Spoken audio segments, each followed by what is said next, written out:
მათი ფუნქცია იქნება. ეს ადამიანის ჩვეულებრივ ეს არის მხოლოდ თან შევეცდებით ორივე მხრიდან. წესრიგის დაცვას პროვოკაციაზე არ არის ლაპარაკი, ჩვენი პროვოკაციები არ იქნება. ესე აი ხედავთ ხო? სხვა ანტიჰუმანური ქმედების აღკვეთას ნებისმიერი მხრიდან. მათ შორის ჩვენი მხრიდანაც ჩვენთანაც შეიძლება იყოს ადამიანები, როცა მასობრივი აქცია, ჩვენი მომხრეები, რომლებიც ხანდახან ვერ იქცევიან წესიერად, არა? ეს აღკვეთილი იქნება ჩვენივე ძალებით. იქნებიან ბიჭები, რომლებიც გააჩერებენ და გააშველებენ და ახლა მე უამრავი ჩხუბი ვნახე იქა და მე თვითონ ვერ ეოდე ერთხელ დათო ბერძენიშვილმა თქვა რომ რეზო შავიშვილიო ღამის გუშაგიაო ჩვენთან. რატო არ ჩასწრა? ღამის გუშაგიაო, იმიტომ რომ ღამის ღამო ყოველ ღამე იქ ვიყავი, იმიტომ რომ ახლა ცოტა ჭაღარა ვარ, ცოტა ავტორიტეტი მაქვს და ასე შემდეგ და შემეძლო იქ ახალგაზრდობის დაწნარება მათ შორის. ამაზე ახლა ლაპარაკი წესრიგის ჩვენი მხრიდან წესრიგი უნდა იყოს სრული. კახი და კიდევ ერთ შეკითხვა, თქვენ ბრძანეთ დღეს დაფიქსირდა იქა რომ სააკაშვილის წარადგინება მიტაცებული პოზიციის საკუთარი ნების დააყოვების ულტიმატუმი. აი ამ ულტიმატუმში რაიმე გარანტიას მისცემთ თუ კი დაგიჯერა და მშვიდობიანად წავიდა. ბევრი ყოფილა ესეთი მარკოსი წავიდა თავისი ნებით, ძალიან ბევრი პრეზიდენტები, დიქტატორები, მეფეები წასულა, როდესაც გარანტიები მიუღია. Adon David. მე რომ გითხოთ, მე არავითარ გარანტიებს არ მიცემ, მაგრამ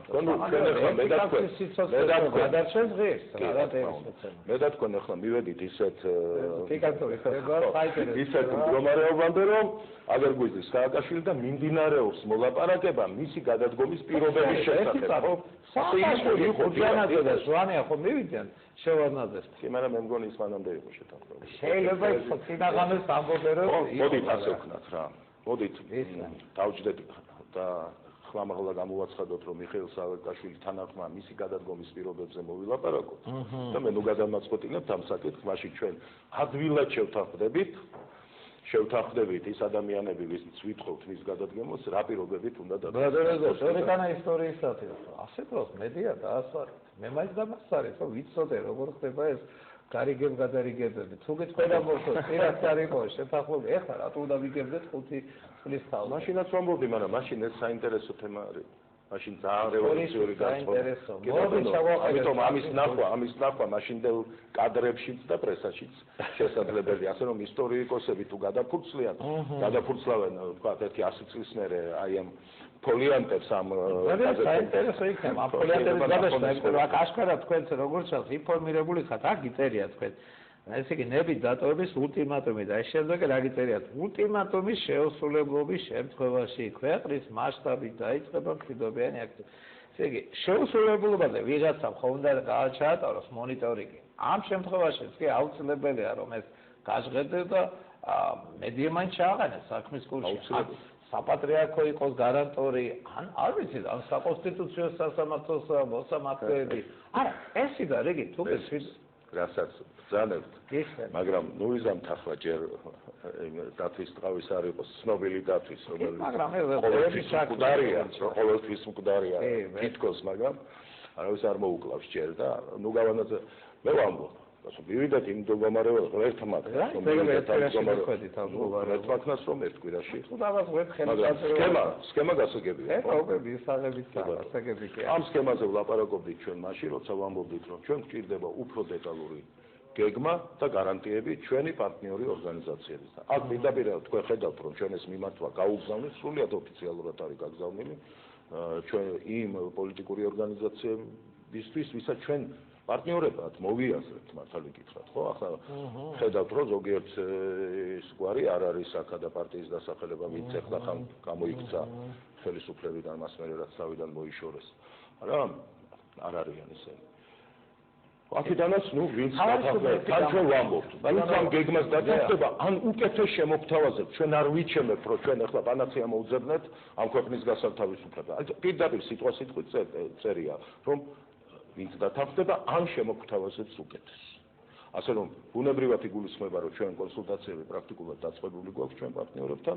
ნახოთ როგორ გაგრძელდება ეს ამისთვის ჩვენ დიდი დრო ბუნებრივია არა გვაქვს და უნდა დავამთავროთ 3-თვიანი და 4-თვიანი მოლაპარაკებები ცალკეულ უმნიშვნელო საკითხებზე. ჩვენ უნდა გადავწყვიტოთ რა გზით დავდივართ და მზად უნდა ვიყოთ მოვლენების ნებისმიერი განვითარებისთვის.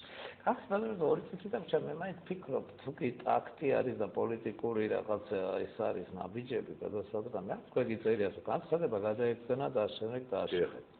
აქ ჩვენ მოძრაობასაც გაუგზავნეთ. არა, აქ ჩვენ მარტო პარტნიორებს გაუგზავნეთ. ნაციონალური მოძრაობა ამას იღებს პრესით, ტელევიზიით და ვერ იტყვიან, რომ ეს არიციან. გუშინ ეს გვარამიას ბიჭმა გამოაცხადა, რომ დიალოგი და მხოლოდ დიალოგია. აი დიალოგისთვის შესწავლეთ, რომ ჩვენ ესე ვაპირებთ. დაიწყეთ მოდი დიალოგი ამაზე. ჩვენ ვთქვით, რომ ჩვენ ასე ვაპირებთ. დაყენება და ასე იქნება. დიალოგის რესურსი ამოწურულია. ჩემთვის მისაღები იქნება ის დიალოგი მხოლოდ გადადგომის პირობებს რო ეხება. აღარ შეგიძლიათ ხუთი წუთის წინადაც გადადგომის და რა პირობები არის დაიწყეთ პირდაპირ გაუგზავნეთ, რომ აი გუშინ გვარამია მე ვთქვით, რომ ულტიმატუმს წარუდგეთ. აი იქ იქნება. ეს ფაქტიურად ეს ადრია ეს არა, ჯერ არ არის ულტიმატუმი. ულტიმატუმად ეს იქცევა თუ არა, საზოგადოების აქტივობაზეა დამოკიდებული. ჩვენი აქტიურობა აუცილებლად იქნება. თქვენ ამგვარად ვიწყებთ ეს? არა, ამგვარად გარკვეული ამ შეიძლება წარმოგიდგინოთ ერთ-ერთი კომიტეტი და გითხრათ როგორი ფუნქციონირებს ეს კომიტეტი და რას გააკეთებს სამომავლოდ, რა შემადგენლობის იქნება. მე გარწმუნებთ, რომ ბევრ შემთხვევაში თქვენ ისეთ ცნობილ და საინტერესო სახეებს ნახავთ ჩვენს გვერდით. არა ჩვენი პარტიის წევრებს სხვათა შორის. ჩვენ არ მაინცსა და მაინც პარტიულ სტრუქტურებს არ ვახარებთ და ჩვენ უარს არ ვიტყვით, რომ ზოგიერთ კომიტეტში პარტიული წარმომადგენლობები გვექნება, მაგრამ უარს არ ვიტყვით კარგი ხალხისგან პარტიაში რატომ უნდა ვთქვა თუ არა, მაგრამ ჩვენ სულაც არ ვითვალისწინებთ ამას პარტიულ ეს ერთი პარტიის საქმე არ გახსოვთ. ეს მთელი საქართველოს საქმეა, საქართველოს ყავს თავისი შვილები და ამ შვილებმა დედა უნდა გადაარჩინონ ამ შემთხვევაში. ვინც თავს საქართველოს შვილად თვლის. ჩვენ თავზე და ჩვენი პარტნიორების თავზე ვფიქრობთ, რომ ასე იქნება. ვიღებ მხოლოდ ორგანიზაციული საქმეების მოგვარების ფუნქციას და ვალდებულებას. რომ ადამიანები როცა მოვლენ, ეცოდინებათ, სად უნდა წავიდნენ, რა უნდა გააკეთოთ, თუ ამას დანარჩენს ყველაფერს თვითონ გააკეთებენ და თქვენ ნახავთ, რომ ეს აუცილებლად იმუშავებს. დიდი მადლობა, ლორენზო, მე ვფიქრობ, რომ ეს დიდი ბომბის აფეთქების მსგავსი დოკუმენტი არის, სამოქალაქო კომიტეტის რაღაც გრანდიოზული არის. მე ვიცი რომ რაღაც შინდლამდე წინააღმდეგობის კომიტეტი ერქვა, ეხლა ცოტა დავარბილეთ, ეხლა საიდუმლოსაც გეტყვით, დღეს უკვე სამოქალაქო კომიტეტია და ვნახოთ. იქ წინააღმდეგობის კომიტეტია. ყოველ შემთხვევაში მე ვფიქრობ, რომ ძალიან მნიშვნელოვანია, მართა მენიშნა აგერ ეხლა ბატონი ბიზინა ბრძანებდა და ის გუშინ შემახსენდება ხოლმე. დედაჩემი იქ ცხოვრობდა, მანქანის რო გავიარე, სულ ფიქრობ, ეს პირიქს არ გადმოვადეს.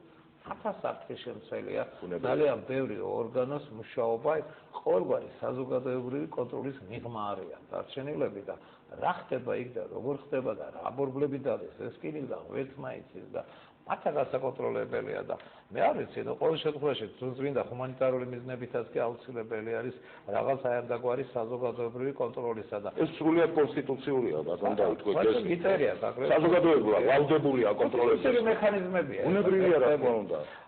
იმას ვიტყვი, რომ საზოგადოება საინტერესო აი ამ ნოვაციას შეხედავს როგორც სერიოზულ დოკუმენტს და იმას ვიტყვი, რომ რაღაცა გაირკვევა და ჩამოიქნება. მადლობა მინდა გითხრათ ბატონო, აი ამ განმარტებისაც, იმიტომ რომ ბევრის ეს სენსაცია იყო და მართლა გამილდემულენის თავარი მაინც მედებები იქნება და დროზე უნდა გადავიდეს აპარატი აი ასე ამ დოკუმენტის იქით ავარძალოთ. კარგი ბატონო, მადლობელი ვარ რომ მოგწონთ ჩვენთან, ბატონო რეზო შავშვილი გახდა ჩვენი სტუმარი, მან ბრძანა და მისმა გუნდმა დააფიქსირა რომ არ ვიცი, ყოველ შემთხვევაში ძალიან მნიშვნელოვანი არის რომ ესე ვთქვათ გარემოცვის პრეზიდენტსა და მისი გარემოცვის ხელისუფლებიდან ჩამოცილების მიზნით საქართველოს ყველა ქალაქში და რაიონულ ცენტრში სამოქალაქო კომიტეტი უნდა შეიქმნასო. როგორც ჩანს დიალოგის რესურსი მათ ამოწურულია, რასიკლავდა ეს ბიჭი გუშინ თავს მე არ ვიცი.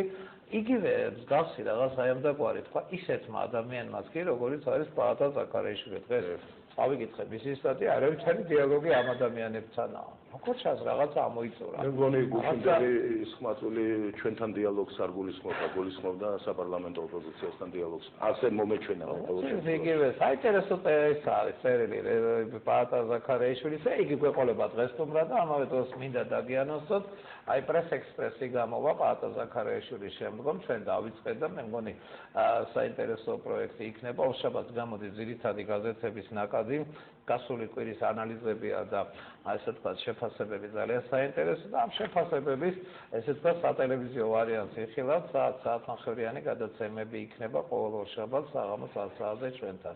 და გვეგონდა საინტერესო ამას გვთავაზობთ. მადლობთ.